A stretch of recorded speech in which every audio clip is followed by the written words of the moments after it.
All right, it's Sunday afternoon, and we're gonna get started tearing this down. A couple things before I start. Number one, in the last video, I don't know why, but I kept calling this the ball trough switch. That's the shooter lane switch. I said ball trough like 10 times. I think I just had ball trough on the brain because of all the trouble I had trying to get that straightened out and the solder points clear in the middle. So I'm aware it's a shooter lane switch. I apologize. The other thing is that I just got some tracking results, and it looks like my ASIC chips should be back, should be in tomorrow, as well as my, I'm waiting for a Mauser order for some sockets, light sockets, it's 2. And Clive is going to ship my, my power driver board back tomorrow too, as well. I think I already mentioned that. But the reason I say that is after that, we should be good. The only other thing I gotta do is I gotta put in an order for bulbs, LEDs, and rubbers. And I also think I'm gonna get some Repro slingshot plastics. Number one, these are really warped. And yes, I know that it's easy enough to take a heat gun and a heavy object and flatten them out. I've done that before. But they're really, you know, they're not even chipped. They're like straight up broken over here, and you can't see it, but there's a crack over here. And on this one's missing a whole bottom edge, and yeah, so I just might get new ones. Might as well. Not all that much. The other thing I'm gonna do is, I know with Last Action Hero, I've, well, as far as rubbers, I'm gonna go with the Titan rubbers, Titan colored rubbers. I found a recommended set, quote unquote, that I think I like. And to solve the issue of trying to match flipper rubber with the yellow flippers I got, because I do like the yellow flippers on this, I think I'm going to get clear flipper rubbers. And that way the yellow kind of just can stand on its own, so to speak, of the flipper bats themselves. So that's kind of what my plan is. My other plan is, I don't think I'm going to go color crazy. Now, I've never been a big fan of putting colored GI, like I'm not going to light those up green, I'm not going to light, you know, that up orange, whatever the case may be. But I know what I used to do. I used to drive myself crazy trying to color match the inserts. Like I'd put green bulbs here, I'd put maybe an orange bulb here, a yellow bulb here.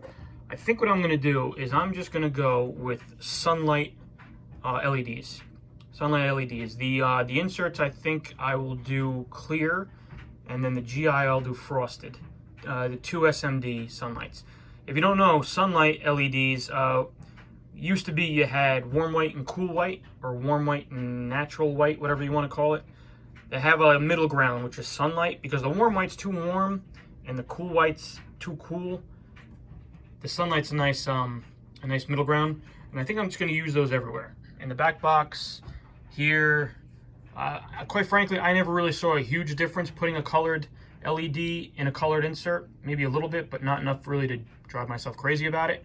You know, because then you're going back and saying, oh, I need one more blue bulb, I need one more red bulb, and it's a pain in the neck. So I'm just going to get a ton of sunlight LEDs. The only difference between is some will be frosted, some will be clear. Frosted for the GI and for the back box, so you don't have any spots, right? Hot spots.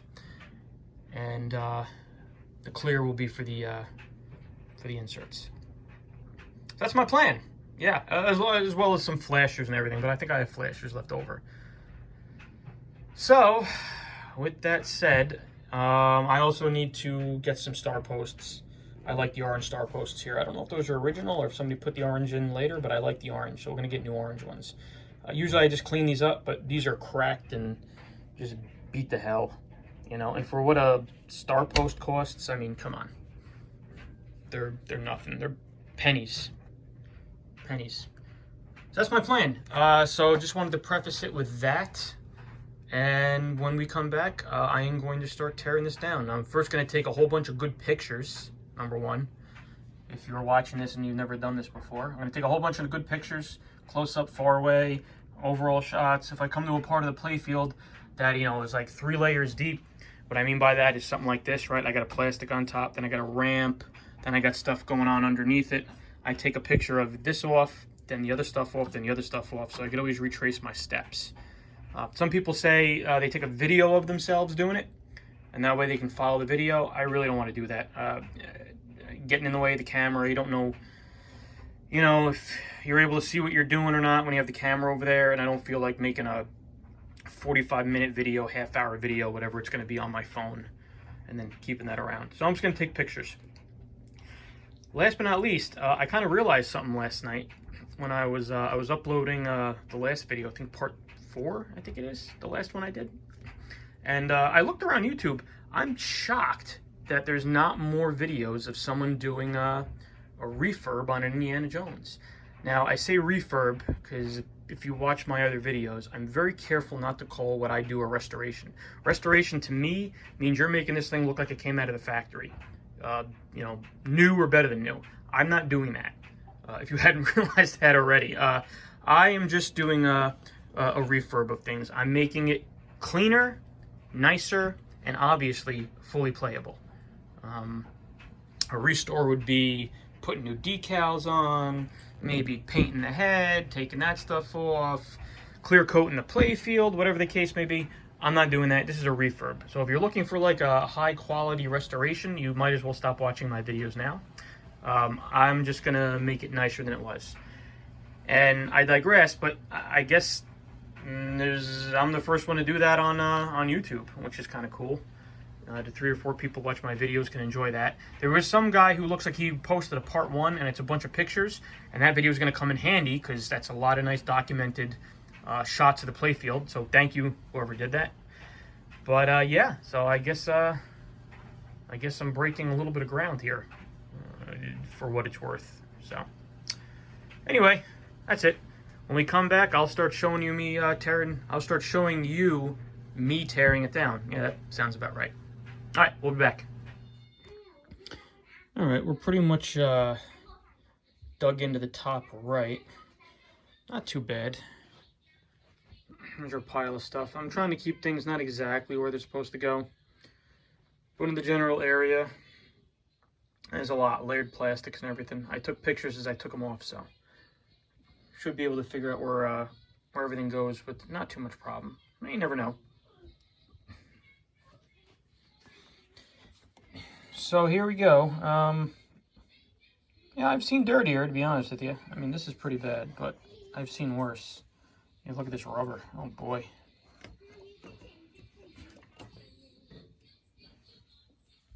This thing has not been changed in a long time. Look at that. Oof. You know where this goes? There you go. Our pop bumper assemblies, pop bumper cap, obviously. Your rollover guides. Yeah, all right. So again, not the worst I've ever seen, to be honest with you. I think I'm going to dismantle along here. I'll take the plastic off the idle, which is pretty much broken already. I don't know how far I'm going to get into the idle. I don't relish yanking this whole thing out, the whole mechanism out. So I'm going to see how far down I can go without having to really disturb the nuts and bolts. No pun intended. So let me take this off. I'm going to take this off. I'm going to take some of these bulbs out, and then I'll come back and we'll take a look at it. But I'm going to call it the night after I take this stuff out. I'll be back. Get my finger out of the frame there. All right, so we got a little bit farther than I thought we'd get. We pretty much have 2/3 of the top of the playfield disassembled. We got all the ramps out for the most part. We got the upper ramp up, the bridge ramp. We got that out. Next thing we got to tackle is taking the path of adventure out. Doesn't look too hard. I'm guessing we take that set screw out, or loosen that set screw, I should say. We don't want to take it all the way out. And there's a C-clip somewhere under here. There's that C-clip right there. I'm guessing we're going to take that out first and kind of wiggle it and see how it comes out. We have all the, there's a bunch of harnesses under here. We have all these harnesses unplugged already from under the playfield. By the way, this is a common area if you have a lot of shorts, sometimes the ball whacks these switches, and it winds up bending things, bending diodes, bending switch terminals, and it winds up shorting the switches to all kinds of metal, and it causes a lot of problems. So it's a pretty common problem on the path of adventure. So we'll make sure we take a look at all that when we get this thing out of here. And then after we get that out of here, I'm guessing we gotta take this stack of plastics apart. And then we should be in some halfway decent shape to clean it. I mean, this stuff all down here, that's ground ball stuff. There's one more wire form ramp. This is ground ball stuff. I don't think I'm taking the idle apart. I've looked on the internet, and a lot of times I see people tear these playfields down. Unless they're going to get it clear coated, they usually don't take this guy out. They usually kind of leave him in there and work around them. And I can get a finger or a tool in there, and I can wipe all that out. So, yeah. I think we're going to call it Sunday night now. Kids have to go to bed. I have work in the morning, and I have a long week. So, I think we're going to call it quits for now. But when we come back, I'll go over. You know what I'll do? I'll go over taking that Path of Adventure out after I get it taken out.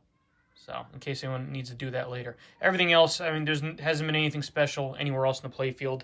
There is a diverter right there for the one. I think one way sends you over the bridge, the other way sends you down a ramp or something. That was pretty easy. You had to take that out. Of course, the coil plunger fell into the bottom of the cabinet when I did that, but no big deal. Yeah, but everything else has been pretty self-explanatory. Nothing too crazy. Nothing any different than any other pinball machine I've taken apart. Like I said, that'll be interesting over there. And if we decide to tackle it but I don't think we're going to mess too much with this. So at any rate, yeah, when we start on this again, it'll probably be late this coming week or even over the weekend. So we'll be back at some point.